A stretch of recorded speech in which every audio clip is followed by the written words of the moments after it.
কারণ তুমি জানো না রে আয়েশা, তুমি আমার সুখের সময়ের বিবি,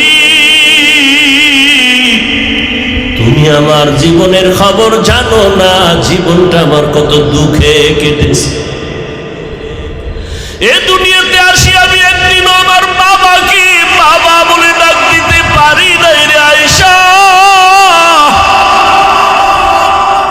আমার বাবার চেহারাটাও দেখতে পারি নাই। আমি এত বড় এতিম।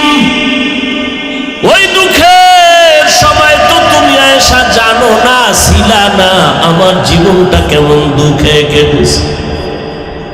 ও আয়েশা জানো না, আমার 6 বছর বয়সে আমি আমার মাকেও হারায় অসহায় হয়ে গেছি।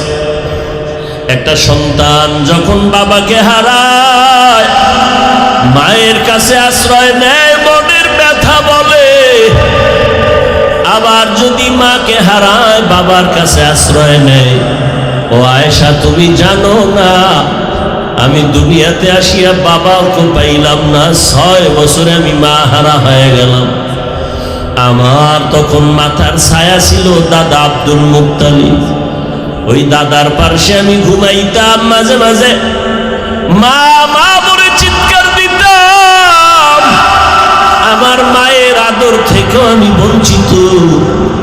8 বছর বয়সে আমার দাদাকেও আমি হারায় গেলাম। আমার এখন দাদাও নাই। ও আয়েশা, আমার বংশের সবাই আমার দুশমন, আপন বলতে কেউ নাই। দাদা চলে গেলেন চাচা আবু তালিবের হাতে রেখে। ও আয়েশা, ওই সময় আমার থাকার মতো ভালো জায়গা নাই, জীবনটা আমার বড় কষ্টের। সেই সময় আমার 25 বছর বয়সে আমি একজন নারীকে বিবাহের বন্ধনে নিয়েছি। আমার বয়স 25-40 বছরের নারী বিধবা, 2 স্বামী বিদায়ের পরে আমি একাধিক সন্তানের মা হওয়ার পরে আমার ঘরে আরবের রূপবতী গুণবতী এক নারী, ধনী টাকাওয়ালা খাদিজা রাদিয়াল্লাহু আনহা। ও আয়েশা তুমি জানো না, আমার ঘরে আসার পর আমাকে তার জীবনের সব সম্পদ হাদিয়া দিয়ে দিছে। আমি দিনের দাওয়াত দিতে যাইতাম, রাতের গভীর ঘরের কিনারায় এসে সালাম দিতাম, সাথে সাথে দরওয়াজা খুলে যেত। আমি মাঝে মাঝে আশ্চর্য হয়ে যেতাম, প্রশ্ন করতাম, হে খাদিজা আপনি কি ঘুমান না? খাদিজা চোখের পানি ছেড়ে কান্না করতেন, ও মায়ার নবী আপনি বড় এতিম, আপনার বাবা নাই মাও নাই। আমি খাদিজা যদি ঘুমায় যাই, আপনার চারদিকে দুশমন, ঘরের দরজায় এসে যদি দাঁড়ায় কষ্ট পায়, আল্লাহ আমার উপরে বেজার হয়ে যাবে। এ কারণে আমি বিছানায় পিঠ লাগায় ঘুমাই না, রহমতের নবীর অপেক্ষায় আমি ঘরের দরওয়াজায় অপেক্ষা করি। ও আয়েশা, আমি হেরা পাহাড়ের গুহায় গিয়ে সেখানে আল্লাহর ধ্যানে সময় কাটাইতাম। 1 সপ্তাহ 2 সপ্তাহ পর্যন্ত আসতাম না। 1 সপ্তাহের নাস্তা নিয়ে যাইতাম। যখন আমি আসি না, রাস্তা নাই, সিঁড়ি নাই, এত উঁচু পাহাড়। আমার খাদিজা নিজে মহিলা মানুষ হেঁটে হেঁটে গিয়া পাহাড় বেয়ে উপরে উঠে আমাকে নাস্তার ব্যবস্থা করে দিয়ে আসতো। ও আয়েশা, ওই খাদিজার কথা আমার মনে পড়লে চোখের পানি ধরে রাখতে পারি না। আমার বংশের লোকেরা আমাকে 3টা বছর পর্যন্ত শিয়াবে আবু তালিবের মধ্যে গৃহবন্দী করে রাখছে। একটু পানি নাই, খানা নাই। আমি গাছের পাতা চাবায় চাবায় পেটের ক্ষুধা নিবারণ করেছি। খাদিজার উপরে কোনো ঝামেলা নাই, কিন্তু খাদিজা আমার মহব্বত ঘর সারিয়া আমার সাথে এসে গাছের পাতা চাবাইয়া চাবাইয়া খেয়ে পেটের ক্ষুধা নিবারণ করেছে। কষ্টকে তিনি ভাগাভাগি করে নিয়েছে। ও আয়েশা, ওই খাদিজার কথা মনে পড়লে আমি চোখের পানি ধরে রাখতে পারি না। যখনই মনে আসে আমার চোখ বেয়ে পানির ফোঁটা পড়ে। তায়েফের ময়দানে গেলাম দাওয়াতের জন্য। তায়েফের বেঈমান কাফির ছোট ছোট বাচ্চাদের লেলিয়ে দিয়েছে। মক্কার পাগল আসে পাথর মেরে তারা এলো। ওই বাচ্চাগুলো পাথরগুলো বৃষ্টির মতো মারে, আর আমার শরীরে পড়িয়া রক্ত ঝরতে ঝরতে আমার পায়ের জুতা আটকায় গেছে। আমার শরীরে মশা মাছি পড়ে না, হারাম। আমার চোখ বেয়ে পানি পড়ে আর রক্তর ফোঁটা পড়ে। কাফেরের সন্তানেরা পাথর মারে, আমি কিচ্ছু বলি না। জিবরাইল আমিন এসে বলেন, হে পয়গম্বর, এখন অর্ডার করবেন তায়েফের মানুষগুলো সব ধ্বংস করে দিব। আমি রহমতের নবী জিবরাইল আমিনকে বলছি, খবরদার তায়েফের মানুষকে মারবা না, ওরা আমাকে চিনে না। যদি ওরা চিনতো, ওরা জানতো আমি ইয়াতীম। ওরা যদি জানতো আমি অসহায়, ওরা যদি জানতো আমি জুলুম করার জন্য আসি নাই, তাহলে ওরা আমাকে মারতো না। একদিন বুঝে আসবে, চিনবে, সেদিন দিনের বড় উপকার হবে। ও এলাকার মুসলমান বাবারা, আল্লাহ তাআলার পয়গম্বর খাদিজাতুল কুবরা রাদিয়াল্লাহু আনহার জন্য এত পরিমাণ কান্না করেছেন। চাচা আবু তালিবের জন্য নবী কান্না করেছেন। ও পর্দার আড়ালের মা, আপনারা যদিও নবীদের স্ত্রী হতে পারেন নাই, তবে তাদের মতোই তো আপনারা নারী। খাদিজা রাদিয়াল্লাহু আনহার মতো নারী, ফাতেমা রাদিয়াল্লাহু আনহার মতো নারী, আয়েশা রাদিয়াল্লাহু আনহার মতো নারী।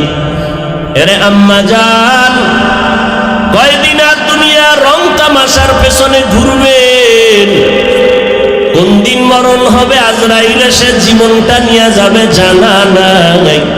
যে ব্যক্তি আল্লাহর দরবারে দাঁড়িয়ে হিসাব দেওয়ার ভয়ে দুনিয়াতেই নিজেকে গুনাহ থেকে বাঁচায় রাখবে, ফাইন্নাল জান্নাতা হিয়াল মাওয়া, তার স্থায়ী শান্তির ঠিকানা হবে জান্নাতুল মাওয়া, জান্নাত। এবং সে জান্নাত বিনা হিসাবে পাবে, কোনো হিসাব দিতে হবে না। নবীজি বলেন, তাকিল মাহারিম তাকুন আবাদান নাস, তোমরা আল্লাহর নিষিদ্ধ জিনিস থেকে নিজেকে ফিরায় রাখো, বাঁচায় রাখো। আল্লাহর দরবারে আল্লাহ পাক মর্যাদা বাড়াবেন, মানুষের মাঝেও মর্যাদা বেড়ে যাবে।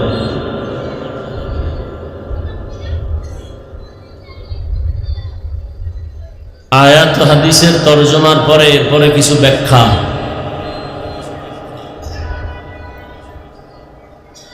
আল্লাহ পাক একটা দিনকে উল্লেখ করে, দিনের দিকে ইশারা করে, একটা অবস্থাকে টার্গেট করে আল্লাহ দুনিয়ার সমস্ত মানুষকে সতর্কবাণী করেছেন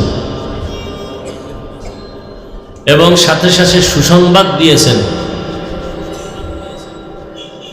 এবং সেই অবস্থাটা তৈরির জন্য এই দুনিয়াটাই তার জায়গা, অন্য কোনো জায়গা নেই। আর দুনিয়া মাজরাতুল আখিরা,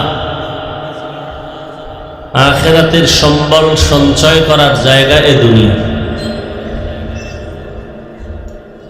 আল্লাহ পাকের দরবারে দাঁড়িয়ে হিসাব দেওয়ার ভয়। যে ব্যক্তি গুনাহ থেকে নিজেকে বাঁচাবে, তাহলে এখান থেকে কি বুঝি?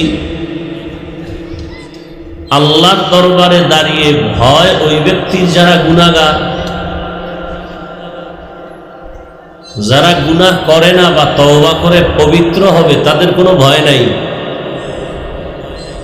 ভয় তাদের জন্য যারা গুনাহগার, আল্লাহ তাদেরকে বলেন, আমার আদালতে দাঁড়িয়ে হিসাব দেওয়ার ভয়ে গুনাহ ছেড়ে দাও, তাহলেই আমি তোমাকে বিনা হিসাবে জান্নাত দিব।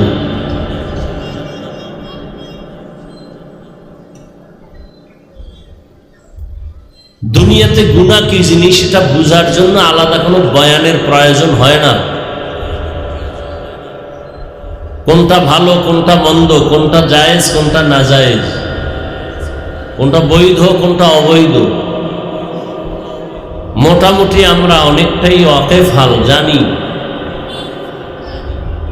মিথ্যা বলা গুনাহ, গালি দেওয়া গুনাহ, গীবত করা গুনাহ, চুরি করা, ডাকাতি করা, মদ পান করা, জুলুম করা, নাচ দেখা, গান শোনা, গান দেখা, মা বাবার সাথে বেয়াদবি, কাউকে কষ্ট দেওয়া হাতের দ্বারা, জবানের কথার দ্বারা, চোখের ইশারার দ্বারা, অন্তরের কল্পনার দ্বারা, সবগুলো গুনাহের কাজ, সবগুলো হারাম।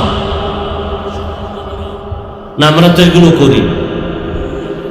নামাজও পড়ি, মিথ্যা বলি, নামাজ পড়ি, ওয়াদা খেলাফ করি, নামাজ পড়ি, গীবত করি। এই গুনাহগুলো আমাদের মধ্যে আছে। আল্লাহ বলেন এই গুনাহ থেকে নিজেকে ফিরাও। বললেই ফিরানো যাবে না, অন্তরের মধ্যে একটা ভয় তোমাকে ঢুকাতে হবে। কিসের ভয়? আল্লাহর আদালতের ভয়। আল্লাহর আদালতের ভয়টা কেন? বলে আল্লাহর আদালত হবে বড় ভয়ঙ্কর। এই ভয়টাকে বিভিন্ন শব্দে কোরআনে বলা হয়েছে। যেমন তাকওয়া মানিও ভয়, খশিয়াতুন মানিও ভয়, খাউফুন মানিও ভয়।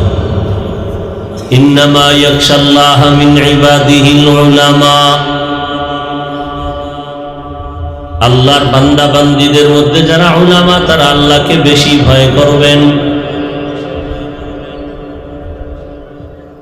ইয়া আইয়ুহাল্লাযীনা আমানুত্তাকুল্লাহা হাক্কা তুকাতিহ।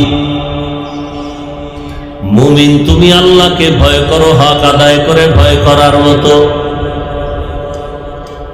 ইয়া আইয়ুহান নাবিয়্যুত্তাকিল্লাহ ওয়া লা তুতি'ল কাফিরিনা ওয়াল মুনাফিকিন।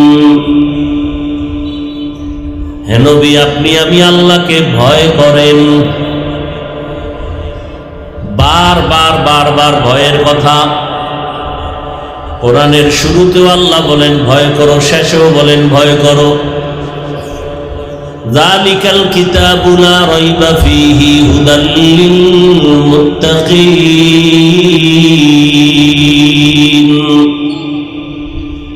কোরআন জান্নাতের পথ দেখাবে, হেদায়েতের পথ দেখাবে তাদেরকে যারা আল্লাহকে ভয় করে। ওয়াত্তাকু ইয়াওমান তুরজাউনা ফীহি ইলাল্লাহ। ভয় করো ওই দিনকে যেদিন সব প্রাণী মানুষ সহ আল্লাহর আদালতে হাজির হতে হবে। বারবার আল্লাহ ভয় করতে বলেন।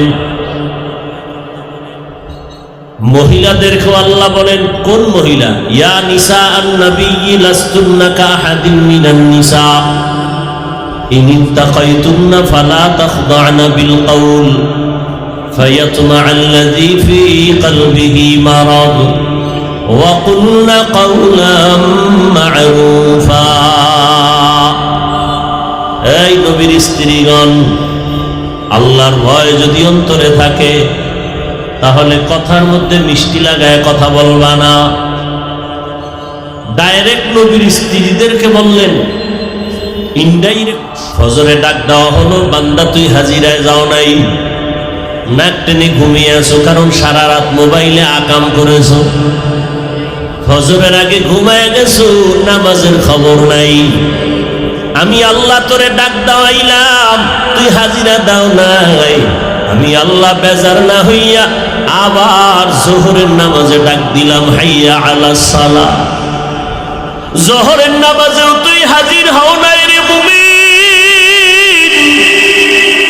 আমি আল্লাহ বেজার না হইয়া আবার আসরের সময় ডাক দিলাম, হাইয়া আলাল ফালাহ। আসরেও তুই নাই, আমি আল্লাহ রাগ না, আবার মাগরিবে ডাক দেওয়ার আয়োজন করলাম। মাগরিবেও তুই আসো নাই, এশার নামাজে আবার ডাক দিলাম, তুই আসো নাই। এইবার আমি নিজে রেডি হয়ে গেলাম, আমি তোরে ডাকার জন্য আসতেছি। রাতের যখন গভীর, দুনিয়ার সব ঘুমন্ত নীরব, গাছের পাখিরাও ঘুমায়, নদীর মাছও ঘুমায়, কোনো আওয়াজ নাই, ঘরের মানুষও সব ঘুমায়, জমিন সব নিস্তব্ধ, আসমানও ঠান্ডা, জমিন ঠান্ডা, একটা কোনো আওয়াজ নাই, মানুষ ঘুমে বিভোর হয়ে আছে।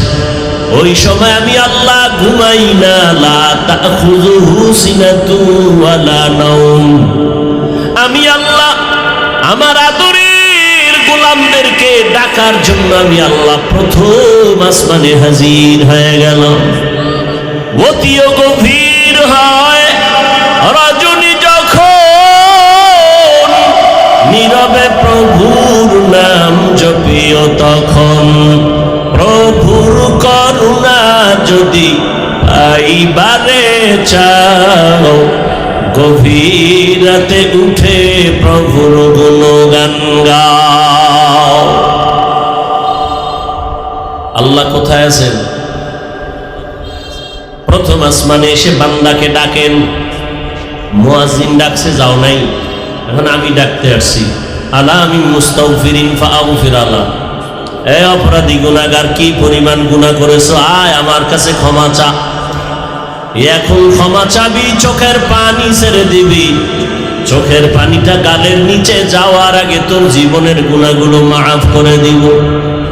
আতিনা ফি দারে দুনিয়া না হাসান, আতিনা ফি দারে উকবা না হাসান, ইয়া গিয়াসাল মুস্তাগীসিন ইহদিনা লাফতিখারা বিল উলুমে ওয়াল গিনা। হর ঘড়ি দেনে কো তু তৈয়ার হ্যায়, जो न मांगे उससे तू बेजार है। আমি আল্লাহ গভীর রাত্রে ডাক দিলাম, আলামিন মুস্তারজিকিন ফারজুকা। কার টাকা পয়সা লাগবে, রিজিক লাগবে, বল, আমি আল্লাহ দেওয়ার জন্য আসছি। কোন সময়? ঘুমাইতেছেন আপনারা? কোন সময় আল্লাহ আসেন? কোন দিন? হ্যাঁ, বান্দার থেকে কিছু নিতে না দিতে? আপনাদের কিছু লাগে না? নাক টেনে ঘুমান কেন? বাবায় যদি গভীর রাতে ঘরের দরজায় এসে আসি, দরজা খোল, বিপদে আছে। এমন কোন মোহাব্বতের সন্তান নাই যে ঘুমায় থাকবে, সাথে সাথে দরজা খুলে বাবা কেন আসছে। ছাত্রের দরওয়াজার কিনারায় গভীর রাতে যদি কোনো শিক্ষক এসে নক দেয়, ও আমার কলিজার ছাত্র, বাবা আমি ঘুমাই নাই, তোমার কাছে আসছি জরুরত। এমন কোন মোহাব্বতের ছাত্র নাই যে ঘুমায় থাকবে, বরং দরজা খুলে বলবে, হযরত কেন আসছেন? তোমার আমার আসল মালিক আমার আল্লাহ। রাতের গভীরে বান্দাকে ডাকেন, বান্দার টাকা লাগলে বল, বাড়ি লাগবে বল, গাড়ি লাগবে বল, জীবনে কি প্রয়োজন বল। রহমতের নবী বলেন, একটা জুতার ফিতাও যদি ছিঁড়ে যায়, আমার আল্লাহর কাছে বলো, আমার আল্লাহ কুদরতের দরজা খুলে দিবি। রহমতের নবীর থেকে দামি আর কেউ আছে? সেই নবীর কোনো প্রয়োজন হলে কার কাছে চাইতেন? নবী যদি আল্লাহর কাছে চাইতে পারেন, আপনি কেন চান না? নবী বলেন, ইযা সাআলতা ফাসআলিল্লাহ ওয়া ইযা ইসতাআনতা ফাসতাইন বিল্লাহ। কিছু যদি চাইতে হয় আমার আল্লাহর কাছে চাও, দুনিয়ার কারো কাছে চাইবা না, কারণ দুনিয়ার সবাই ফকির, আমার আল্লাহ হলেন ধনী। আমার আল্লাহ কি? আমার আল্লাহ শুধু ধনী না, আমার আল্লাহ প্রশংসিত ধনী। দুনিয়ার ধনীদের বদনাম আছে, আমার আল্লাহর বদনাম আছে। ইয়া আইয়ুহান নাস আনতুমুল ফুকারাউ ইলাল্লাহ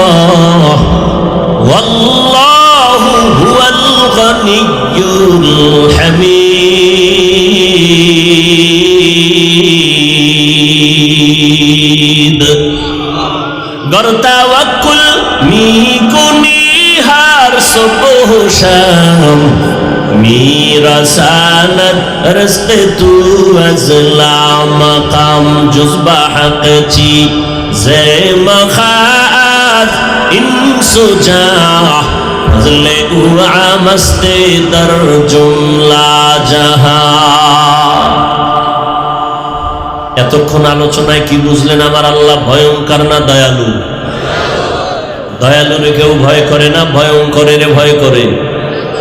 আল্লাহ যেহেতু দয়ালু, তো আল্লাহকে কেন ভয় করব? অথচ আল্লাহ শুধু ভয় না, নবীরও আল্লাহ বলে, নবী আপনি আমাকে ভয় করেন। ইয়া আইয়ুহান নাবিয়্যুত্তাকিল্লাহ ওয়া লা তুতি'ল কাফিরিনা ওয়াল মুনাফিকিন। হে নবী আপনি আমাকে ভয় করেন, কাফের মুনাফিকের অনুসরণ করবেন না।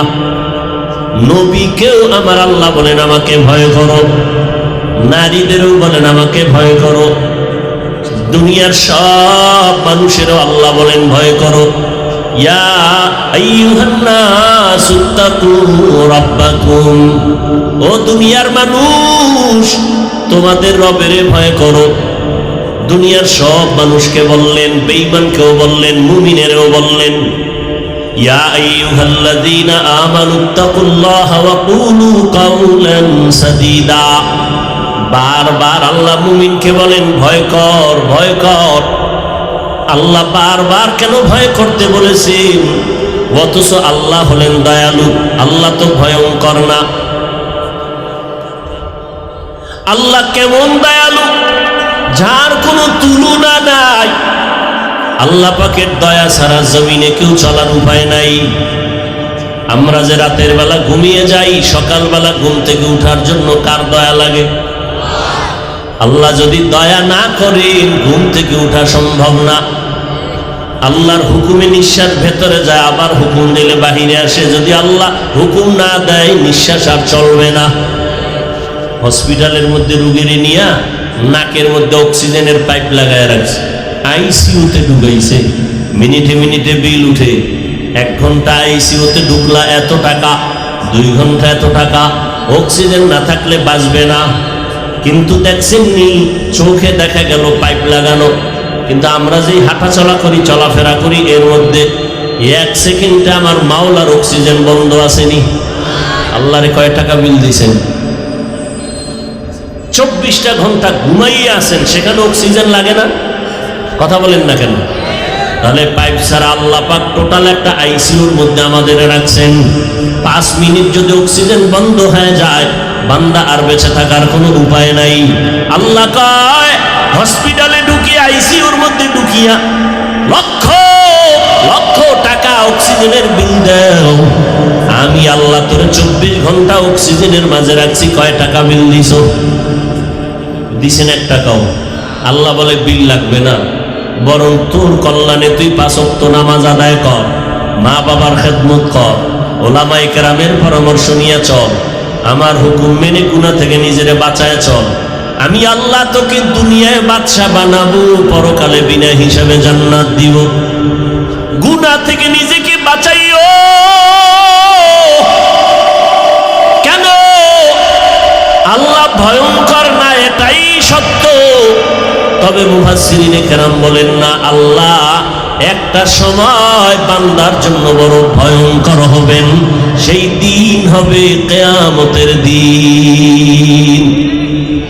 আল্লাহ ওই দিন এমন ভয়ঙ্কর হবেন যে নবীদের গুনাহ নাই, তারাও কান্না শুরু করবে ভয়ে।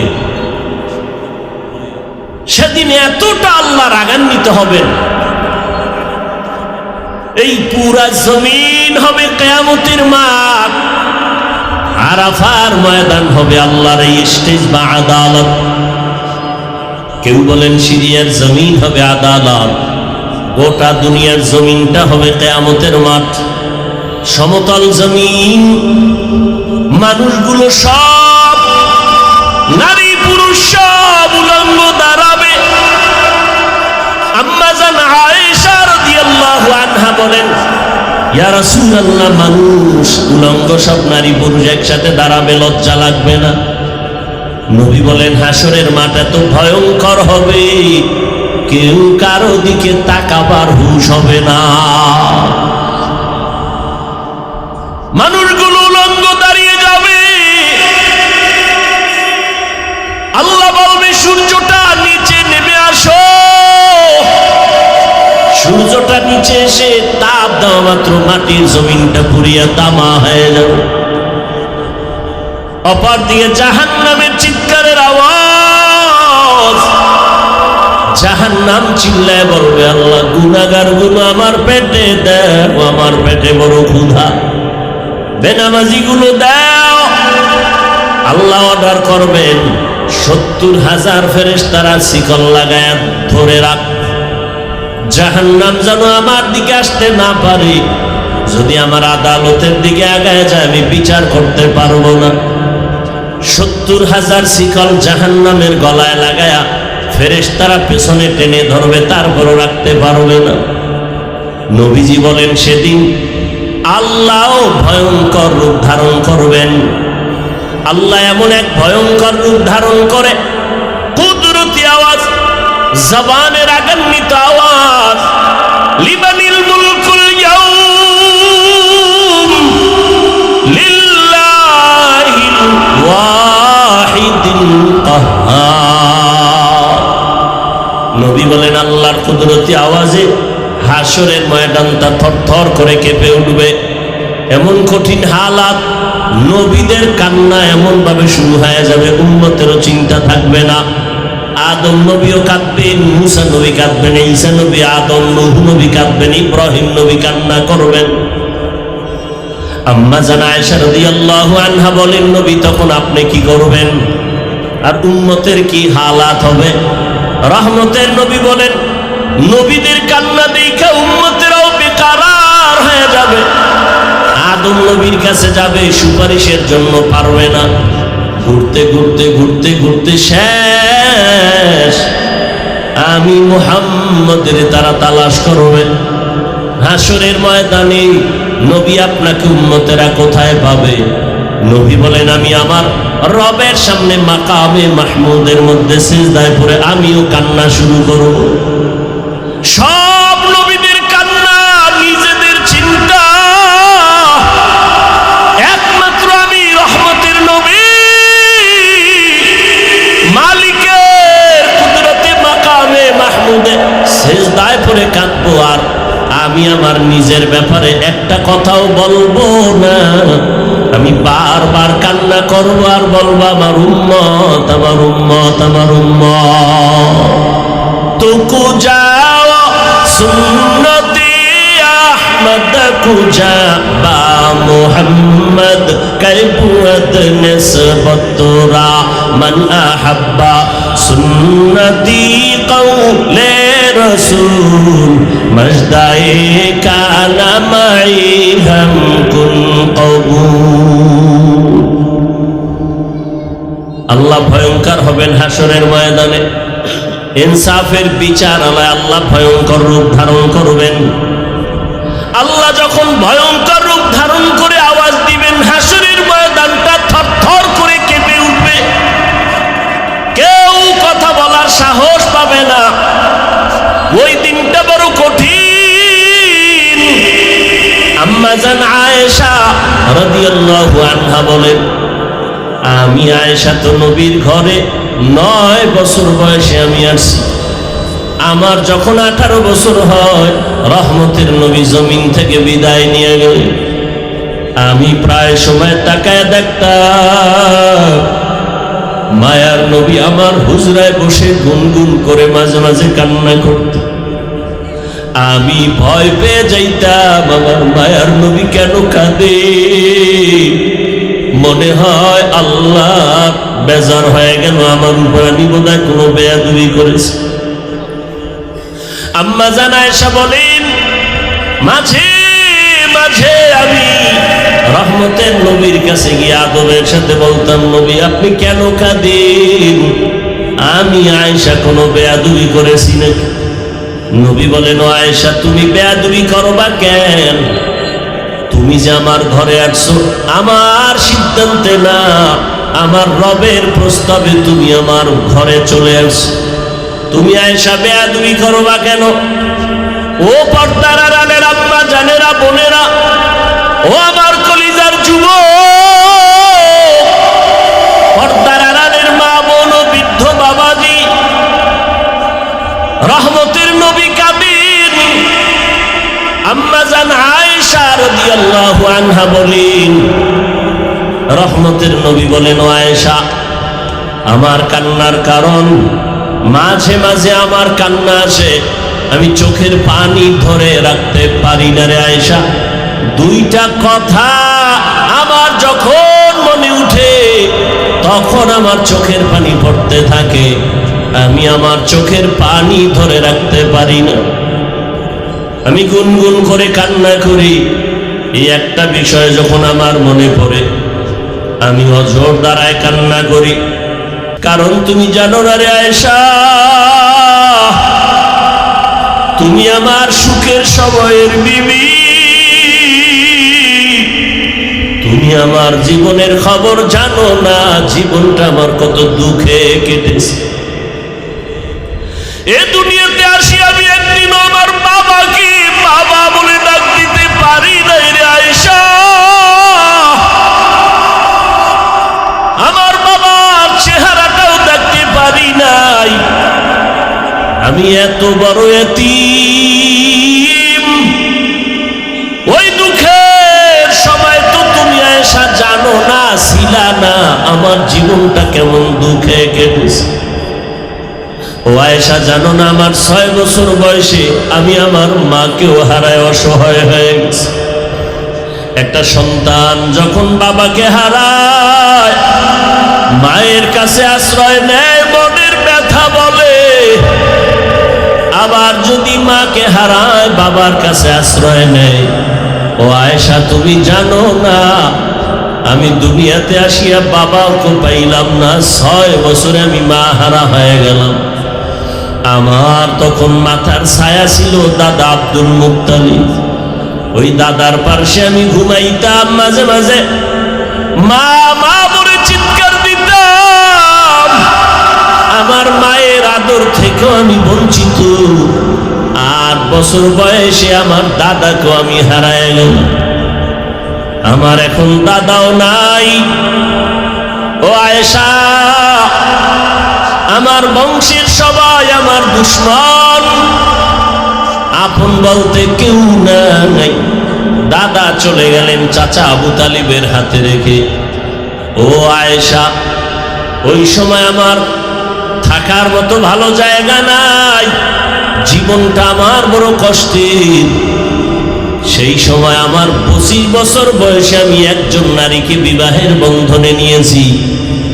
আমার বয়স 25-40 বছরের নারী বিধবা, 2 স্বামী বিদায়ের পরে আমি একাধিক সন্তানের মা হওয়ার পরে আমার ঘরে আরবের রূপবতী গুণবতী এক নারী, ধনী টাকাওয়ালা খাদিজা রাদিয়াল্লাহু আনহা। ও আয়েশা তুমি জানো না, আমার ঘরে আসার পর আমাকে তার জীবনের সব সম্পদ হাদিয়া দিয়ে দিছে। আমি দিনের দাওয়াত দিতে যাইতাম, রাতের গভীর ঘরের কিনারায় এসে সালাম দিতাম, সাথে সাথে দরওয়াজা খুলে যেত। আমি মাঝে মাঝে আশ্চর্য হয়ে যেতাম, প্রশ্ন করতাম, হে খাদিজা আপনি কি ঘুমান না? খাদিজা চোখের পানি ছেড়ে কান্না করতেন, ও মায়ার নবী আপনি বড় এতিম, আপনার বাবা নাই মাও নাই। আমি খাদিজা যদি ঘুমায় যাই, আপনার চারদিকে দুশমন, ঘরের দরজায় এসে যদি দাঁড়ায় কষ্ট পান, আল্লাহ আমার উপরে বেজার হয়ে যাবে। এ কারণে আমি বিছানায় পিঠ লাগায় ঘুমাই না, রহমতের নবীর অপেক্ষায় আমি ঘরের দরওয়াজায় অপেক্ষা করি। ও আয়েশা, আমি হেরা পাহাড়ের গুহায় গিয়ে সেখানে আল্লাহর ধ্যানে সময় কাটাইতাম। 1 সপ্তাহ 2 সপ্তাহ পর্যন্ত আসতাম না। এক সপ্তাহের নাস্তা নিয়ে যাইতাম। যখন আমি আসি না, রাস্তা নাই, সিঁড়ি নাই, এত উঁচু পাহাড়। আমার খাদিজা নিজে মহিলা মানুষ হেঁটে হেঁটে গিয়া পাহাড় বেয়ে উপরে উঠে আমাকে নাস্তার ব্যবস্থা করে দিয়ে আসতো। ও আয়েশা, ওই খাদিজার কথা আমার মনে পড়লে চোখের পানি ধরে রাখতে পারি না। আমার বংশের লোকেরা আমাকে 3টা বছর পর্যন্ত শিয়াবে আবু তালিবের মধ্যে গৃহবন্দী করে রাখছে। একটু পানি নাই, খানা নাই, আমি গাছের পাতা চাবায়া চাবায়া পেটের ক্ষুধা নিবারণ করেছি। খাদিজার উপরে কোনো ঝামেলা নাই, কিন্তু খাদিজা আমার মহব্বত ঘর সারিয়া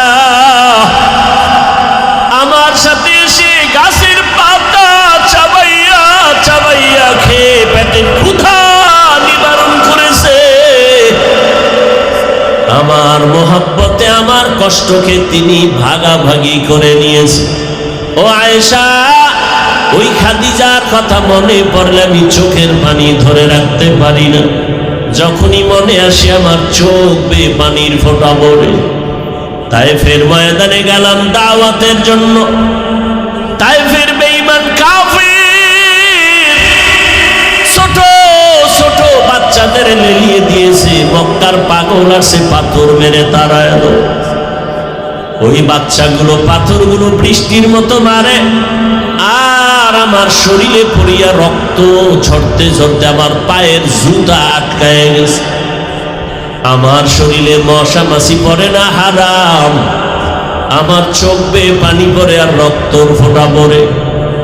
কাফেরের সন্তানেরা পাথর মারে, আমি কিচ্ছু বলি না।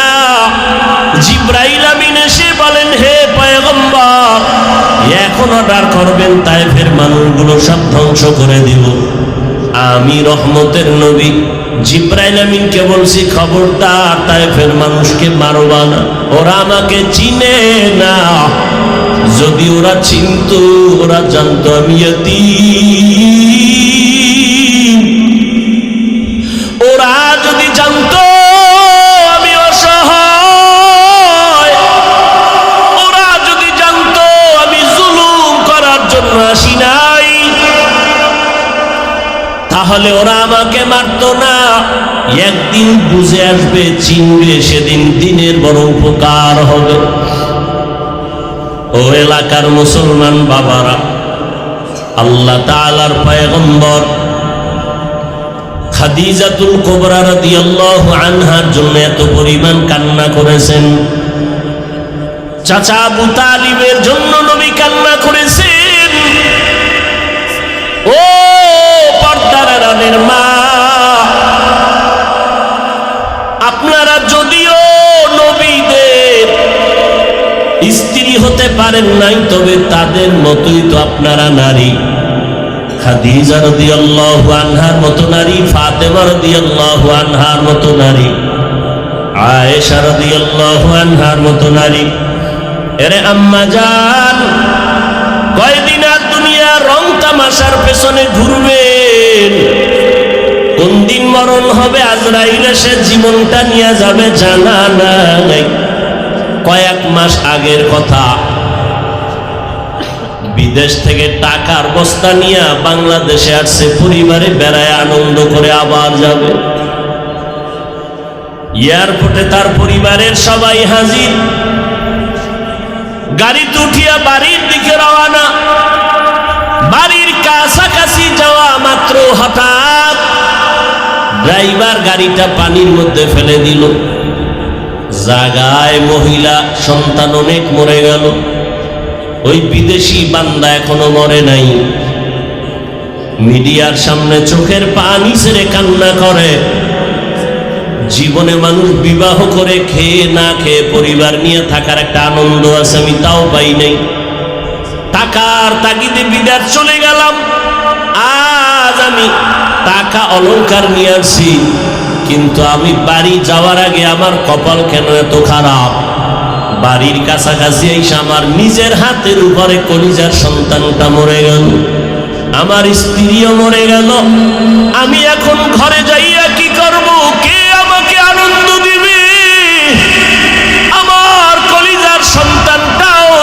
গেল, আমার বিবিও নাই। ও টেকনাফের মা বোনেরা, কয়দিন, দুনিয়াটা কিছুই না, এখনো সময় আছে, তওবা করেন। আল্লাহর মোহাব্বত নিয়া 5 ওয়াক্ত নামাজ পড়েন। আপনার মতো কত মা এখনো আছে বেপরদায় চলে না, মোবাইলে সময় নষ্ট করে না, নামাজ ছাড়ে না। এরে আম্মা জানেরা, দুনিয়াতে আল্লাহ সন্তান দান করেছেন, একটা সন্তানকে আপনার খাঁটি আদর্শবান বানায় যান। ডাক্তার, ইঞ্জিনিয়ার, প্রফেসর বানাবেন, বাধা নাই। সন্তানটাকে আদবওয়ালা, আদর্শওয়ালা, নবীর আশেক বানায় যান। ডাক্তার হইয়াও যদি বান্দা কোরআন পড়নেওয়ালা হয়, জীবনটা ধন্য। ও আমার যুবক বাবা, কয়দিন দুনিয়ার এই বাহাদুরি, চোখের সামনে লাশ আর লাশ, এমন কোনো দিন নাই পানির নিচে, গাড়ির নিচে যুবকের লাশ নাই, ঘুমের বিছানায় লাশ নাই। কয়দিন আর বাঁচবা? এখনো কি তওবা করে দিনের পথে আসবা না? মনে আশা পূরণ করার জন্য কত গুনার পেছনে দৌড়াইলা, নামাজ ছাড়লা, দাড়ি কাটলা, বেপরদায় চললা, মা বাবার সাথে কত বেয়াদবি করেছো। এখনো সময় আছে, তওবা করো। তোমার মতো কত যুবক জেনারেল লাইনে থাকিয়াও নামাজ ছাড়ে না, মা বাবার কথা শুনে চলে, ওলামায়ে কেরামের শ্রদ্ধা করে চলে। তুমি ডাক্তার হও, ইঞ্জিনিয়ার হও, প্রফেসর হও, তবে বেয়াদব হইও না, মা বাবার দোয়া নিয়ে চলিও। কারণ আল্লাহর কসম, মা বাবার চোখের পানি আর দোয়া ছাড়া জীবনে কোনো সন্তানের সফলতার দরজা খুলবে না। তুমি জানো না যে মা বাবার কত কষ্ট আর মেহনত, যে কারণে তুমি আজকে মানুষ। ওই মা বাবার চোখের পানি আর দোয়ার কারণে তুমি টাকার মালিক, বাড়ি গাড়ির মালিক, সম্মানের মালিক। আজকে অনেকের মা দুনিয়ায় নাই। ওই মা বাবা তোমার আমার জন্য এত চোখের পানি ফেলেছেন, ওই মা বাবার জন্য তুমি কি এক ফোঁটা চোখের পানি ফেলে দোয়া করতে পারো না? রহমতের নবী চোখের পানি ফেলে দোয়া করেন, মা বাবার জন্য কান্না করেন। রহমতের নবীও যদি কাঁদেন, তোমার আমার কপাল কেন খারাপ যে চোখে পানি আসবে না রে বাবা? চোখের পানি ছাড়া দুনিয়ার সফলতা নাই, আখিরাতেরও সফলতা আসবে না। আল্লাহ তাআলা বলেন, আমার আদালত বড় ভয়ঙ্কর। ওই ভয় অন্তরে জমা করিয়া দুনিয়াতে গুনাহ ছেড়ে তওবা করো, আল্লাহর কাছে কান্না করো, গুনাহ থেকে ক্ষমা চাও। চোখ দুইটা বন্ধ করলে দেখা যাবে আমার মতো গুনাহগারের জমিনে কেউ নাই। গুনাহের কারণে হাত না পাক, চোখ না পাক, জিহ্বা না পাক, অন্তর না পাক, আল্লাহর দরবারে ক্ষমা চাও, নামাজি হয়ে যাও, আল্লাহর কাছে সিজদা দিয়ে কান্না করো।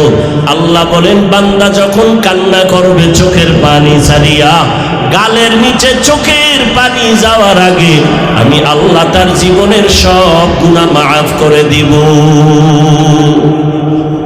ভাইরা আমার, আল্লাহর নবী বলেন, ও আয়েশা, দুই কথা মনে পড়লে আমার বেশি কান্নার আওয়াজ। এখনো খাদিজার কথা মনে পড়লে কান্না করি। আর একটা বিষয় হলো, আল্লাহ যেই দিকে ইঙ্গিত করে বলছেন, আমাকে ভয় করো, আমার আদালতের ভয়, গুনাহ ছাড়ো, ওই আদালতের কথা যখন আমার মনে পড়ে, আমি চোখের পানি ধরে রাখতে পারি না। আমি রহমতের নবী কান্না করি, হাসরের ময়দান আমার উম্মতের কি উপায় হবে? যেদিন নবীরা পর্যন্ত কান্নায় বিভোর, একটা নেকির টান পড়বে, কেউ কারো সহযোগিতা করবে না। হাদিসে পাকে নবী বলেন, এক আল্লাহর বান্দা হাসরের ময়দানে সব বান্দার আমল নামা ওজন দিতে গিয়া মাত্র একটা নেকের টান, আল্লাহ বলবে, একটা নেক তোমার আমল নামায় চলে আসলে তুমি জান্নাত পেয়ে যাইবা। দেখো তোমার আত্মীয় স্বজন কেউ একটা নেক দেয়নি, আল্লাহর বান্দা দৌড়াবে, সন্তানের কাছে গিয়া বলবে, বাবা জীবনে কষ্ট করে তোমাকে খাওয়াইছি, নিজে খাওয়ার চিন্তা করি নাই। আজ আমি বিপদে পড়েছি, একটা নেক আমাকে দাও। সন্তান বলবে, আমার বাবা ছিল ঠিক, তবে তুমি আমার বাবা আমি বিশ্বাস করি না। এভাবে ঘুরতে ঘুরতে ঘুরতে ঘুরতে কেউ একটা নেক দেয় না, মাত্র একটা নেক হলেই জান্নাত পাবে। কেউ দেয় না, মাও না, বাবাও না, পরিবারের কেউ না। এখন নিরুপায়, চোখে পানি, কান্না করতেছে, কই পাবো একটা নেক? এক নেক হলেই আমি জান্নাত পাবো। আল্লাহর বান্দা নিরুপায় হইয়া কান্না করে করে এখন যা আল্লাহর আদালতে যাবে, হঠাৎ করে দেখে পার্শ্বে একজন বুড়া মানুষ বসে বসে কান্না করে। জিজ্ঞাসা করে, বাবা তুমিও কাঁদো কেন? এই কাঁদো কেন? আমি কাঁদি একটা নেক পাইলে আমি জান্নাতে যাব। না, আমার কপাল খারাপ, আমার বাচ্চা সন্তান পরিবার কেউ আমাকে নেক দেয় না। ওই লোকটা কান্দে আর কয়, ভাই তুমি কাঁদো কেন? কয়, আমার জীবনে কোনো নেক নাই, গুনাহ গুনাহ গুনাহ। আমি কাঁদি জাহান্নামের ভয়ে। আমার আমল নামায় একটা নেক আছে, এক নেক দিয়ে তো জান্নাতে যেতে পারবো না। আমার জীবনের সব গুনাহ গুনাহ গুনাহ, তবে একটা নেক, ওই একটা নেক দ্বারা জান্নাত পাওয়া যাবে না।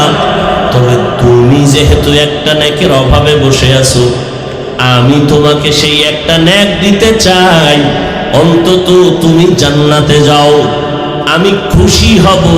কারণ আমি এই বিপদের সময় আমার একটা ভাইয়ের উপকার করতে পেরেছি।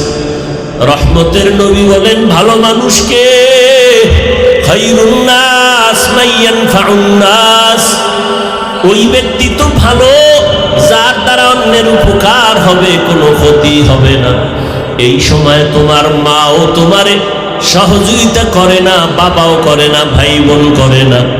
আমি যেহেতু একটা নেকের দ্বারা জান্নাত পাবো না, আমার সব গুনাহ গুনাহ গুনাহ, তবে আমি একটা নেক যেহেতু আমার আছে, তোমারও একটা নেকের বড় অভাব, আমি আল্লাহর মহাব্বতে ওই নেকটা তোমাকে দিয়ে দিলাম।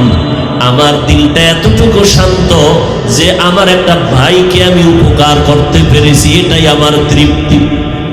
বান্দা খুশি হইয়া ও একটা নেক নিয়ে আমার মালিকের আদালতে হাজির। আল্লাহ তুমি দয়া করেছো, একটা নেক আমি পাই না, তবে পেয়ে গেলাম। তুমি আমারে জান্নাত দাও। আল্লাহ তো সব জানেন। আল্লাহ বলেন, নেকটা কি তোর মা দিছে? কয় না। বাবা দিছে নি? কয় না। তোমার সন্তান দিছে নি? কয় না। কে দিছে বলো? বলে আমার এক ভাই, তার সব গুনাহ গুনাহ, আমল নামায় কোনো নেক নাই, গুনাহ, তবে একটা নেক ছিল, সেই নেকটা আমাকে দিয়েছে। আল্লাহ বলবে, তারে আমার আদালতে হাজির করে দাও। এই বিপদের সময় কে তোমাকে একটা নেক দিয়া সহযোগিতা করেছি, আমার আদালতে হাজির করো। আল্লাহ পাকের অর্ডারে ওই আল্লাহর বান্দাকে আল্লাহর আদালতে হাজির করা হবে। আল্লাহ বলবেন, এই বান্দা তুই এই ব্যক্তিকে নেক দিয়েছ কেন? এর মা, এর বাবা, এর আত্মীয় সন্তানেরা কেউ এই মুসিবতের সময় একটা নেক দেয় না, দিবে দূরের কথা, এ যে বাবা সন্তান স্বীকারই করে না। নেক দাও তো পরের কথা, এই ব্যক্তি যে একজন মহিলার স্বামী, মহিলা স্বীকারই করে না, নেক তো পরে দিব। তোমার এই লোকটা তেমন কোন আত্মীয় না, তোমার ভাইও না, তুমি কিভাবে তারে একটা নেক দিছো? ওই বান্দা বলবে, হে দয়ার মালিক, জাহান্নামের গরম বড় কঠিন ভয়ঙ্কর, সহ্য করা যায় না রে আল্লাহ। তবে আমার জীবনের একটা নেক আমল, আমি তো এই একটা নেক দিয়া জান্নাত পাবো না। এ কারণে আমি চিন্তা করলাম, আমার ভাইকে যদি একটু উপকার করে, এই নেক আমি দেওয়ার কারণে সে যদি একটু জান্নাতে যায়, আসলো বিপদ থেকে বাঁচাইতে পারলাম, আমার একটা নেকের দ্বারা আমার একটা ভাই যদি বিপদ থেকে বেঁচে যায়, আমার এটা তৃপ্তি, আর কিছু না, একটু সহযোগিতা করলাম। আল্লাহ তাআলা বলবেন, ফেরেশতা, একটা বান্দা তার ভাইকে যদি একটা নেক দিয়ে বিপদের সময় সহযোগিতা করে, আমি আল্লাহ তো এর থেকেও বড় দয়াময়, আমি আল্লাহ তো রহিম, আমি আল্লাহর এত দয়া এত মায়া, আমি আল্লাহ পাক ওই একটা নেক দেনেওয়ালা বান্দাকেও এই দয়ার কারণে তাকেও জান্নাত দিয়ে দিলাম। আতিনা ফি দারে দুনিয়া না হাসান, আতিনা ফি দারে উকবা না হাসান, ইয়া গিয়াসাল মুস্তাগীসিন ইহদিনা লিফতিখারা বিল উলুমে ওয়াল গিনা, হর গৌরি দে নেকো তু তৈয়ার হ্যায়, जो न मांगे उससे तू बेजार है। وأما من خاف مقام ربه ونهى النفس عن الهوى فإن الجنة هي المأوى। আল্লাহ তাআলা বলেন, আমার আদালতে দাঁড়াইয়া হিসাব দেওয়ার ভয়ে যারা দুনিয়াতে এই গুনাহ থেকে নিজেরে বাঁচায় রাখবে, আমি আল্লাহ তাকে বিনা হিসাবে জান্নাত দিয়ে দিব। দুনিয়াতে থাকিয়া গুনাহ থেকে বাঁচার উপায়, জীবনের ভাগ দুইটা, একটা আমার পেছনে চলে গেল, সামনে আর একটা আমার হায়াত কতদিন আছে জানা নাই। তবে পিছনের জীবনে গুনাহ অনেক করে ফেলেছি, সামনের জীবনেও গুনাহ হতে পারে। এই দুই লাইনের গুনাহ থেকে কিভাবে বাঁচবো? পিছনের গুনাহ থেকে বাঁচার জন্য একটা মেডিসিন লাগবে, সামনের গুনাহ থেকে পবিত্র থাকার জন্য আর একটা মেডিসিন লাগবে। পিছনের যেই মেডিসিনটা গুনাহ করে ফেলেছি, হাতের গুনাহ, চোখের গুনাহ, জবানের গুনাহ, অন্তরের গুনাহ, এইভাবে যত গুনাহ করে ফেলেছি, আল্লাহর হক নষ্ট করে, বান্দার হক নষ্ট করে, যত অন্যায় করেছি, পেছনের গুনাহ থেকে পবিত্রতা অর্জনের জন্য একটা মেডিসিনের প্রয়োজন। ওই মেডিসিনটা না থাকলে পেছনের গুনাহ থেকে আমার ক্ষমা হবে না। সামনের জীবনে যেন আমার চলার পথে কোনো গুনাহ না হয়, ওই গুনাহ থেকে বাঁচার জন্য আর একটা মেডিসিন লাগবে। এই দোনোটা মেডিসিন অর্জন করার একমাত্র জায়গা হলো আল্লাহওয়ালাদের নেক নজর। লিকুল্লি শাইইন মা'দিনুন ওয়া মা'দিনুত তাকওয়া কুলুবুল আরিফিন। ভালো ভালো জিনিস রাখার গোডাউন আছে, তাকওয়ার গোডাউন হলো একমাত্র আল্লাহর প্রিয় বান্দা যারা আরেফ, আরেফিন, আল্লাহকে চিনেন, আহলুল্লাহ যাদের বলা হয়, তাদের নেক নজর লাগাও, তাদের নজরের মধ্যে পাওয়ার আছে। আল্লাহর নবী বলেন, ক্বালা রাসূলুল্লাহি সাল্লাল্লাহু আলাইহি ওয়া আলিহি ওয়াসাল্লাম, ইত্তাকু ফিরাসাতাল মুমিন ফাইন্নাহু ইয়ানজুরু বিনুরিল্লাহ। আল্লাহর নবী বলেন, আল্লাহর বিশেষ যারা পাওয়ারওয়ালা বান্দা, এদের ফেরাসাতের পাওয়ার থেকে তোমরা সতর্ক, ভয় থাকিও, কারণ এরা অনেক কিছু দেখেন যেটা তোমরা দেখো না। আল্লাহ তাদেরকে স্পেশাল পাওয়ার দান করেন। এই পাওয়ারের নাম কোরআনের ভাষায় ফুরকান, হাদিসের ভাষায় পাওয়ারের নাম ফেরাসাত। ইয়া আইয়ুহাল্লাযীনা আমানু ইন তাত্তাকুল্লাহ ইয়াজআল লাকুম ফুরকানা। আল্লাহ তাআলা বলেন, ও মুমিন, তাকওয়ার উপরে মুজাহাদা করো, প্রচেষ্টা চালাও, আল্লাহ একটা পাওয়ার দান করবেন। এই পাওয়ারের নাম ফুরকান। মা মা'নাল ফুরকান হুয়া নূরুম মিন ইলাহি। ফুরকান নামের পাওয়ার হলো আল্লাহর থেকে স্পেশাল দাও একটা নূরের আলো। ওই আলোটা দিয়া বান্দা হক বাতিল নির্ণয় করে হকের উপরে আগাইতে থাকবে। এই ফুরকান নামের পাওয়ারটাকে হাদিসের ভাষায় বলে ফেরাসাত। ওসমান রাদিয়াল্লাহু তাআলা আনহু মসজিদে নববীর মধ্যে বয়ান করতেছেন, সাহাবায়ে কেরাম বসা। শেষের দিকে একজন সাহাবী বাজার থেকে গিয়া মজলিসের পেছনে বসলেন।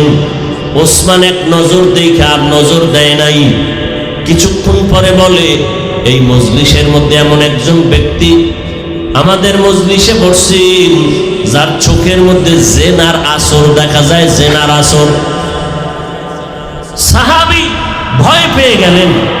বাজার থেকে আসলাম, বাজারে হাঁটার সময় একটা বেগানার নজর লাগছে, বেগানা নারী। তো ওসমান রাদিয়াল্লাহু আনহু মসজিদে বসে খবর কিভাবে পেলেন? তো মজলিস শেষ, সাহাবী ওসমান রাদিয়াল্লাহু আনহুর কাছে গেলেন, গিয়ে আস্তে করে বললেন, হযরত নবুয়তের দরজা খোলা? বলে না তো, তো ওহীর দরজা খোলা। কয় না। তা আপনি কিভাবে বললেন সাহাবীর চোখের মধ্যে জেনার নজর লাগানো? ওসমান রাদিয়াল্লাহু তাআলা আনহু বললেন, ও সাহাবী, নবুয়তের দরজা বন্ধ, ওহীর দরজা বন্ধ, নবুয়তের দরজা খোলা নাই, তবে ফেরাসাতের দরজা খোলা। ফাইন্নাহু ইয়ানজুরু বিনূরিল্লাহ, আল্লাহ তাদেরকে এমন একটা নূরের পাওয়ার দান করেন, আলো। কেমন আলো? বলে আমার এই বাতির পাওয়ার 100 পাওয়ারের বাতির আলো একরকম, 1000 পাওয়ারের বাতির আলোতে আরো অনেক দেখা যায়। আল্লাহ তাআলা এই পাওয়ারটা যাকে দান করবেন, সাধারণ মানুষ যা দেখবে না, ওই বান্দা বান্দি তা দেখবেন। ওমরে ফারুক রাদিয়াল্লাহু তাআলা আনহু মসজিদে নববীর মধ্যে খুতবা দিতেছেন। হঠাৎ করে একটা আওয়াজ দিলেন অপ্রাসঙ্গিক, ইয়া সারিয়াতাল জাবাল, ইয়া সারিয়াতাল জাবাল, ইয়া সারিয়াতাল জাবাল। ও সারিয়া, পাহাড় পাহাড় পাহাড়। সারিয়া কই? বলে মদিনাতুল মুনাওয়ারা থেকে 2000 কিলোমিটার দূরে ইরানে যুদ্ধ করতেছে ইসলামের জন্য। সারিয়াকে জিজ্ঞাসা করা হলো, সারিয়া ওমরের আওয়াজটা পেয়েছো? সারিয়া বলে, কাছে বসিয়া যেভাবে শোনা যায় ওইভাবেই ওমরের আওয়াজ শুনেছি। এর নাম ফেরাসা। দুনিয়ার থেকে বান্দা গুনাহ ছাড়ো, পেছনের গুনাহ থেকে বাঁচার জন্য আলাদা একটা মেডিসিন, সামনে যেন গুনাহ না হয় সেখান থেকে বাঁচার জন্য আর একটা মেডিসিন। দোনোটা মেডিসিন অর্জন করার একমাত্র ঠিকানা আল্লাহর প্রিয় বান্দা আহলুল্লাহ যারা, তাদের সোহবত, তাদের নেক নজর।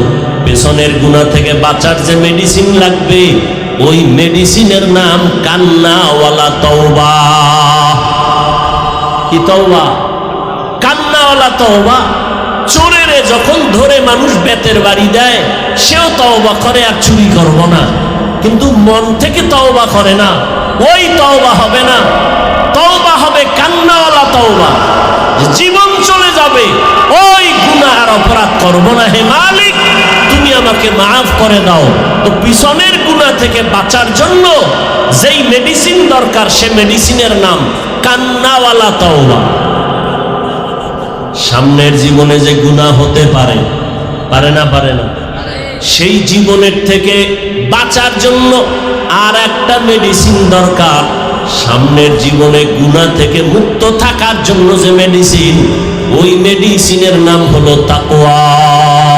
হর কে দারত খৌফে হক দর দিল মদাম, জন্নাতুল মাওয়া দেহদু রাম কাম জুজবা হকচি জে মখাজ ইনসো জা ফজলে উআ মস্তে দর জুমলা জাহা। গুনাহ থেকে বাঁচার জন্য পিছনের গুনাহ থেকে তওবা করতে হবে। তওবা যদি না করি, পেছনের গুনাহ ক্ষমা হবে না। কান্নাওয়ালা তওবা। সামনের জীবনে গুনাহ থেকে পবিত্র থাকার জন্য যে আমার গুণটা লাগবে, পুঁজি লাগবে, তার নাম তাকওয়া। এই দোনোটা পুঁজি অর্জনের একমাত্র ঠিকানা আল্লাহর প্রিয় গোলাম, তাকওয়াওয়ালা, আল্লাহওয়ালার নেক নজর, তাদের নজর থাকলেই বান্দা গুনাহ থেকে বাঁচা সম্ভব। আমি মাঝে মাঝে বলি, আমরা যারা আল্লাহওয়ালা মুরব্বীদেরকে মেনে চলার চেষ্টা করি, এরপরও নিজেরা ঠিক থাকতে পারি না, লাইনচ্যুত হয়ে যাই, হাঁটায় ভুল, কথায় ভুল, চলায় ভুল। আর যারা কোনো আল্লাহওয়ালাকে মুরব্বী হিসাবে মেনে চলে না, এদের দুনিয়াও বরবাদ, আখিরাতও বরবাদ। এদের দুনিয়াও বরবাদ, আখিরাতও বরবাদ। এর নবীর উম্মত, আল্লাহর ভয় বড় দামি এক সম্পদ। জমিনের একজন বড় রাষ্ট্র পরিচালনা করেন, আপনারা সবাই তার নাম জানেন, বাদশাহ হারুন রশিদ। নাম শুনছেন কোনোদিন? তার স্ত্রীর নাম কি জানেন? কেউ জানেন? জুবায়দা খাতুন। এত বড় রাষ্ট্রের একজন দায়িত্বশীল বাদশাহ হারুন রশিদ একদিকে রাষ্ট্র চালায়, অন্যদিকে আল্লাহর ঘর মসজিদের ইমামতি করে। রাষ্ট্রের ইমাম তো এমনই হওয়া উচিত যে মসজিদেরও ইমাম হবে, রাষ্ট্রেরও কি হবে? ইমাম হবে। তাহলে দেশে শান্তি হবে। কি বলে? আপনারা যে দ্বিতীয়বার স্বাধীন করে একটা লাভ দেন, যে দ্বিতীয়বার স্বাধীন করেছেন, ফলাফল কি? এ বিষয়ে কিঞ্চিত আলোচনা মাগরিবের নামাজের এশার আগে করে গেছেন। স্বাধীন করে যে চিৎকার দিলেন, কি পেয়েছেন? কি যদি আপনার স্বাধীনতা সফল হয়, তাহলে কেন এখনো বাবার সামনে মেয়েকে ধর্ষণ করা হয়? জুলাইয়ের স্বাধীনতার যদি সফল হয়, কেন এখনো স্বামীর সামনে তার স্ত্রীকে ধর্ষণ করা হয়? এখনো কেন পানির মধ্যে লাশ পাওয়া যায়? স্বাধীনতা যদি সফল হয়, এখনো কেন দোকানওয়ালা ব্যবসায়ী কেন নিরাপত্তাহীনতায় ভুগে? বোঝা গেল স্বাধীন সফল হয়নি। সফল স্বাধীনতার জন্য আর একবার যুদ্ধের ময়দানে অবতীর্ণ হতে হবে, এবং সেই স্বাধীন হবে চূড়ান্ত সফলতার স্বাধীন। আর সেই স্বাধীন হবে একমাত্র ইসলামের স্বাধীন। ইসলামের স্বাধীন যতদিন হবে না, ততদিন পর্যন্ত আল্লাহর কসম চাপাবাজি চলবে, জমিনে শান্তি আসবে না, কোনদিন আসবে না, আল্লাহর জাতের কসম। কারণ আমি প্রায় সময় উদাহরণ দেই, লঙ্গি চিনেন? লঙ্গি, এই যে লঙ্গি পরেছি, লঙ্গির মধ্যে গোবর লাগার কারণে পাকনা না পাক? কথা বলেন না কেন? গোবর চিনেন তো? এখন এই লঙ্গির গোবর পাক করার জন্য ব্যবস্থা লাগবে না? কি লাগবে? বেশিরভাগ পানি। কি লাগবে? এখন অচেনা পথে আপনি পানি তালাশ করতেছেন, কাপড়ের গোবর ধোয়ার জন্য আপনি পাইতেছেন না, আধা ঘন্টা ঘুরে ঘাম অস্থির হয়ে বসে আছেন। তো একজনে বলে, ভাই তুমি এত পেরেশান কেন? বলে, আমার কাপড়ে গোবর লাগছে, পাক করা দরকার, পানি পাই না। বলে, আর তুমি পাগল নাকি? তুমি এদিক সেদিক পানি তালাশ করো কেন? তোমার নিজের কাছেই তো স্পেশাল পানি আছে, আছে না নাই? ওই পানির নাম কি? পেশাব। আরে ভাই, তুমি এই বুদ্ধিটা আগে আধা ঘন্টা আগে দাও নাই কেন? কইছিল। তুমি যদি আধা ঘন্টা আগে বলতা, তো আমার এত মেহনত করতে হতো না। উনি প্রস্রাবের পানি দিয়া ওনার কাপড়ের গোবর ধুয়ে ফেলছে। বলেন তো কি পরিমাণ পাক হলো কাপড়? সত্য কথাটা বলেন, পাক হয়েছে না নাপাক আরো ছড়ায় গেল? গোবরের নাপাক ধুইতে গিয়া যদি প্রস্রাবের নাপাক পানি দিয়া ধুইতে যায়, তাহলে পাক হয় না, আরো নাপাক ছড়ায়। ঠিক যেই লোকটা সুদ খায়, ঘুষ খায়, দুর্নীতি করে, ধর্ষণ করে, খুনি, চরিত্রহীন এমন একটা মানুষকে যদি বলো আমার টেকনাফ এলাকাটা পবিত্র বানায় দাও, আর পবিত্র হবে না আরো নাপাক ছাড়ায় যাবে, আরো নাপাক ছাড়ায় যাবে। সহজ কথা, কোনো প্যাচ নাই, কোনো ঝামেলা নাই। আমরা ওলামায়ে কেরামরা কখনো বলেন আমাকে এমপি মন্ত্রী বানাও, এখানে আমাদের বসার ওই চেয়ারের মূল্য নাই। ওলামায়ে কেরামকে আল্লাহ যে স্থায়ী সম্মান দিছেন, এর থেকে আর বড় সম্মান প্রয়োজন হয় না। তাহলে এরপর আলেমরা মাঠে কেন ভোট চাওয়ার জন্য প্রস্তুতি নিতেছেন? একমাত্র কারণ, ওখানে বসে যে চুরি করে এটা বন্ধ করতে হবে, মানুষের উপরে জুলুম করে সেটা বন্ধ করতে হবে। তারা যদি বন্ধ করে তো আলহামদুলিল্লাহ, আর হুজুর যাওয়ার দরকার নাই। বরং কিন্তু তারা করবে বলে কোনো আশা পাওয়া যায়। একজনে তেঁতুল খায়, বলে ভাই কেমন লাগে? বলে আমার ঠোঁটের মিসকলে বুঝো না এটা কেমন, টক না ঝাল। তাহলে সমাজের পবিত্রতা অর্জনের জন্য কারে দিয়ে কি হবে এটা আগের থেকেই বোঝা যায়। তার চরিত্র তাক বলে দেয়, তার আখলাক বলে দেয়, তার ব্যবহার বলে দেয়। আসলে অনেকে মনে করে ইসলাম বুঝি অনেক কঠিন। কে বলেছে পৃথিবীতে ইসলাম ছাড়া সহজ কোনো ধর্ম নেই? এত সহজ ধর্ম ইসলাম। ইসলাম কি বলে? দুইজন দেখা হলে কি দাও? সালাম মানে কি? শান্তি। তাহলে আমি বললাম আসসালামু আলাইকুম, আপনার উপরে শান্তি বর্ষিত হোক, সে আমাকে কি বলবে? সেও দোয়া করলো আপনার উপরেও শান্তি বর্ষিত হোক। দুই দিক থেকে যখন সালাম আর শান্তির দোয়া চলবে, মাঝখানে আর অশান্তি ঢুকতে পারবে না। ইসলাম কি বলে? বলে এই বড়রা, ছোটদের উপরে মায়া করো, ও ছোটরা বড়দেরকে সম্মান করে চলো। আল্লাহর কসম, আমার দেশের বড়রা যদি ছোটদেরকে মায়ার নজরে দেখে কোনোদিন জুলুম করবে না। আবার ছোটরা যদি বড়দেরকে সম্মানের নজরে দেখে বেয়াদবি করবে না।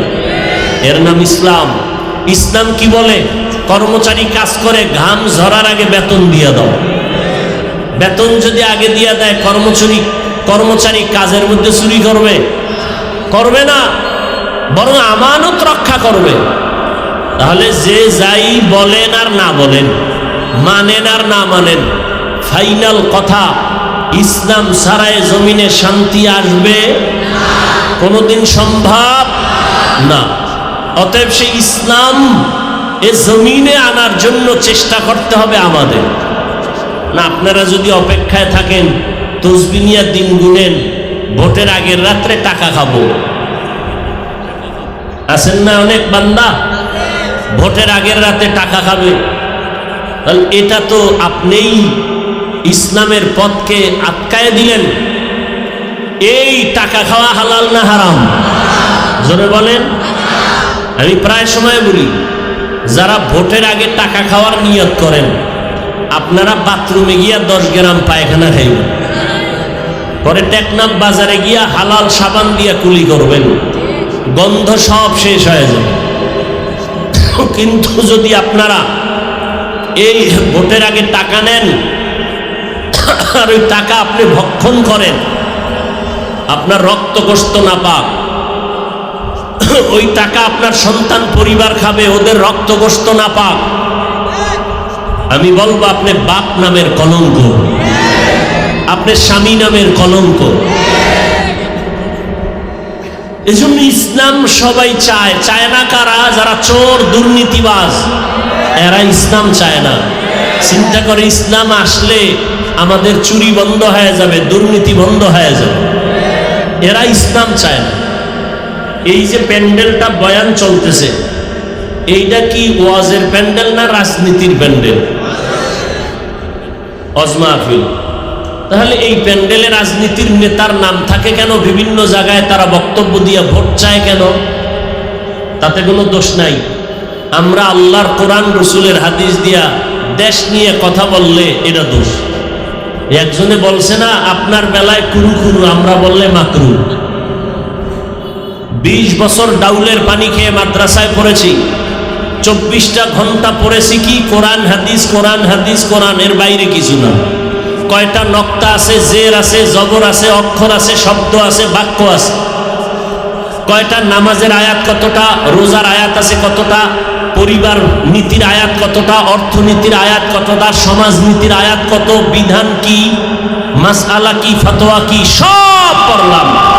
আর এখন যদি কোনো সুৎখর এসে বলে হুজুর বয়ানটা এই সিস্টেমে করেন, তাহলে ওর কানের পর্দা গরম করে দিতে হয় না? যে কোরআন হাদিস পড়লাম 20 বছর আর বয়ান শিখতে হবে সুৎখর থেকে। এই সমস্যাগুলো কেন? শিয়ালের হাতে মুরগি আমানত। শিয়ালের হাতে মুরগি রাখলে কয়দিন আমানত থাকবে? শিয়ালের হাতে মুরগি রাখলে যা হয়, মাদ্রাসা মসজিদ আর ধর্মের চাবি সুৎখোর, ঘুষখোর, খুনি, ধর্ষকের হাতে রাখলে তাই হবে। আমার এই কথাগুলো যদি আগামী শুক্রবার আপনাদের টেকনাফের কোনো ইমাম সাহেব জুমায় বয়ান করে, কি উপায় হবে বলেন তো? সেদিন মোটামুটি একটা যুদ্ধ শুরু হয়ে যাবে। কমিটি বলবে ইমাম সাহেব 1 মাসের ছুটি। কথা ঠিক নেই? বিষয় কি? শিয়ালের হাতে মুরগি। শিয়ালের হাতে, এজন্য মুরগি চাপ করেন। এখন কিন্তু কলমের দাম নাই, কলমের আঙ্গুলের টিপের দাম। কিসের দাম? এই জন্যই আঙ্গুলের টিপটার মূল্য আছে না নাই? অতএব আপনি যদি আদর্শবান মানুষ হয়ে থাকেন, এই টিপটা দেওয়ার আগে এই হাতটাকে জমজম পানি দিয়ে ধুইবেন। আর ভাববেন এই টিপটা এমন কোনো ব্যক্তিকে দিব না যে আমার টিপের পাওয়ার পায় আমার বোনের উপরে হামলা করবে। আমার আঙ্গুলের টিপ এমন জায়গায় দিব না যে আমার এই আঙ্গুলের টিপের পাওয়ারের ব্যবসার উপরে আগুন লাগায় দিবে। টিপ দেওয়ার আগে ভাবতে থাকেন এমন জায়গায় টিপ দিব যে টিপের পাওয়ারের মাধ্যমে আমার দেশ শান্ত হবে, জনগণ শান্তিতে থাকবে, ইসলাম নিরাপদ থাকবে, মাদ্রাসা মসজিদ আলেম ওলামারা নিরাপদ থাকবে। আল্লাহ বুঝার তৌফিক দান করেন। রাগ করলেন আপনারা? বলে ধর্মের মধ্যে, রাজনীতির মধ্যে ইসলাম টানবেন না। আপনাকে কে বলল ধর্ম আর রাজনীতি আর ইসলাম আলাদা? এই কথা আপনাকে কে বলল? আমাদের রাজনীতি ইসলাম, আমাদের অর্থনীতি মানে ইসলাম। ইসলামের বাইরে অর্থনীতি নাই, ইসলামের বাইরে সমাজনীতি নাই, ইসলামের বাইরে রাষ্ট্রনীতি নাই। সব কিছুর মাঝে আমাদের ইসলাম। কেমন মিলানো? আমি বলি সূর্যের সাথে আলো যেমন মিলানো, ফুলের সাথে ঘ্রাণ যেমন মিলানো। ফুল থেকে ঘ্রাণ সরিয়ে গেলে যেমন ফুল থাকে না, রাজনীতির থেকে ইসলাম আলাদা হলে ওটা রাজনীতি থাকে না, দুর্নীতি আর পেটনীতি হয়ে যায়। হ্যাঁ, আপনি রাজনীতি করেন না সেটা ভিন্ন। আমি বর্তমানে ইসলামী রাজনীতির কোনো দায়িত্বে নাই। তার মানে কি আল্লাহর কোরআনে যা আছে তার বিরোধিতা করব? এখানে বহু আল্লাহর বান্দা নামাজ পড়েন না ঠিক মতো, তার মানে কি আপনি নামাজ বিরোধিতা করেন? না, নামাজ না পড়া এক জিনিস, নামাজের বিরোধিতা করা আর এক জিনিস। যে নামাজ পড়ে না সে মুমিন, অন্তরে আগ্রহ আছে পড়বে, আর যে নামাজ পছন্দ করে না সে বেঈমান। যে দাড়ি রাখে না সে মুমিন, যে দাড়ি পছন্দ করে না সে বেঈমান। যে পর্দা করে না সে মুমিন, যে পর্দা পছন্দ করে না সে বেঈমান। যে ইসলামের রাজনীতি করে না ঠিক, কিন্তু মুমিন করবে, মনে আগ্রহ আছে, কিন্তু যে ইসলামী রাজনীতির বিরোধিতা করবে সে বেঈমান। আল্লাহ বুঝার তৌফিক দান করেন। আল্লাহ আমাকেও হেদায়াত দান করেন, আপনাদেরকেও হেদায়াত দান করেন। ভাইরা আমার, 2 দিনের মাহফিলের মূল বরকত কোথায়? দোয়া। এই দোয়ায় মা বাবার জন্য, দেশের জন্য, প্রবাসীদের জন্য, সবার জন্য দিল খুলে দোয়া। প্রতি বছর আমি এখানে আসি আপনাদের দোয়া নিতে, বিশেষ করে আমার হযরতের দোয়া করবেন, আখিরি মোনাজাত দিবেন। 2 দিনের শেষ দোয়া করে সবাই যাব।